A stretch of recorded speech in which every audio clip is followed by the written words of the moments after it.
নমস্কার বন্ধুরা, শিখা kitchen and ব্লগে সবাইকে স্বাগত।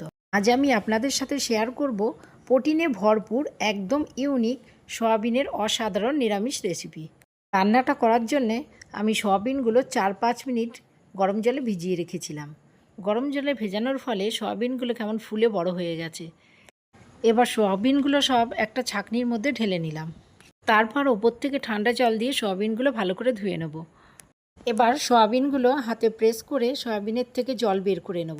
এইভাবে করে নিলে কিন্তু সয়াবিনের একদমই কাঁচা গন্ধ থাকে না। আর সয়াবিনের মধ্যে যেন জল না থাকে সেদিকেও লক্ষ্য রাখতে হবে। তো জল ঝরিয়ে একটা বাটিতে সয়াবিনগুলো আমি নিয়ে নিয়েছি। এবার সয়াবিনের মধ্যে 3 চামচ টক দই, সামান্য পরিমাণে নুন, অল্প করে গোলমরিচের গুঁড়ো আর 1 চামচ কর্নফ্লাওয়ার। কর্নফ্লাওয়ারের পরিবর্তে আপনারা ময়দাও দিতে পারেন। সয়াবিনের মধ্যে যেন জল না থাকে সেই জন্য কর্নফ্লাওয়ার বা ময়দা দিয়ে এই রকম আটো আটো করে মাখিয়ে নিতে হবে।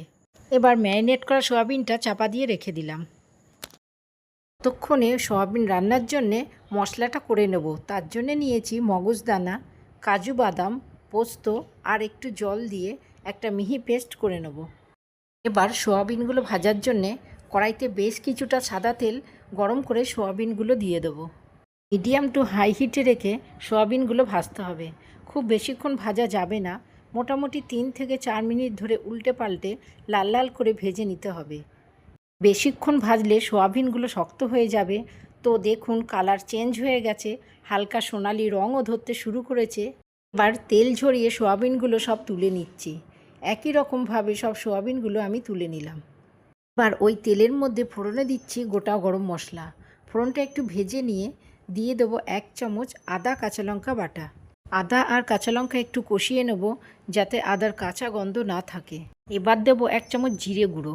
তারপর যে মশলাটা করে রেখেছিলাম সেটা দিয়ে দিলাম। এবার সমস্ত মশলাগুলো 1 মিনিট মতো কষিয়ে নেব। একটা ক্যাপসিকাম ছোট ছোট করে কেটে রেখেছিলাম, সেটা মশলার সঙ্গে দিয়ে ভালো করে কষিয়ে নিলাম। এবার দেবো 1/2 চামচ নুন। আর মশলার বাটিতে অনেকটা মশলা লেগেছিল, সেটা জল দিয়ে ধুয়ে জলটা দিয়ে দিলাম। এই সময় দেবো ভেজে রাখা সয়াবিন। সয়াবিনগুলো মশলার সঙ্গে 2 মিনিট ধরে কষিয়ে তারপরে জল দিয়ে দেব। আমি এখানে 1 কাপ মতো জল দিলাম। কতটা ঝোল খাবেন সেই অনুযায়ী জল দেবেন। এবার কালারের জন্য দিচ্ছি রেড চিলি পাউডার। এতে ঝাল হবে না, সুন্দর একটা কালার হবে। তারপর 5 মিনিটের জন্য চাপা দিয়ে দিলাম। 5 মিনিট পর চাপা খুললাম।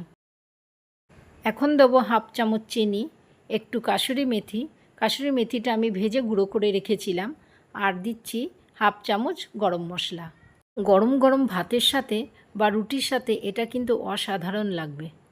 এখন আমি গ্যাসের ফ্লেমটা অফ করে দিচ্ছি। ঠান্ডা হলে কিন্তু ঝোলটা আরও টেনে যাবে। ভিডিওটি যদি আপনারা ফেসবুক থেকে দেখে থাকেন তাহলে পেজটি ফলো করে দেবেন। আর যদি ইউটিউব থেকে দেখে থাকেন তাহলে চ্যানেলটি সাবস্ক্রাইব করে নতুন বন্ধু হয়ে আমার পাশে থাকবেন। আজকে আমার দই সয়াবিনের রেসিপিটা যদি ভালো লেগে থাকে তাহলে একটা লাইক, শেয়ার আর কমেন্ট করবেন। আজ এই পর্যন্তই। আবারও দেখা হবে নতুন কোনো রেসিপি নিয়ে। সবাই ভালো থাকবেন, সুস্থ থাকবেন। আজকের মতো টাটা।